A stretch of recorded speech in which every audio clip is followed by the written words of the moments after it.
Mendoj që koha dëshmoj këtë zhvillim tjetër, deputetët kanë mbështetjen dhe kanë drejtën ligjore dhe kushtetuese me votu sipas bindjeve të veta në fund. Nëse nuk i nënshtrohet grupit parlamentar, që në këtë rastin tonë, shumica absolute, shumica e madhe, mos e me absolute se e bjen shumë, shumica e madhe, shumica dërmuese i nënshtrohen verdiktit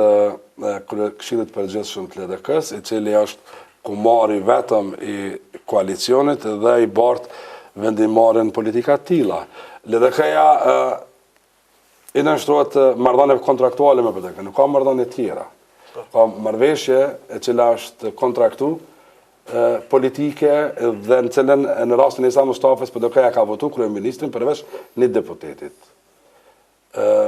Deputeti PDK-s i cili ka votu kundër,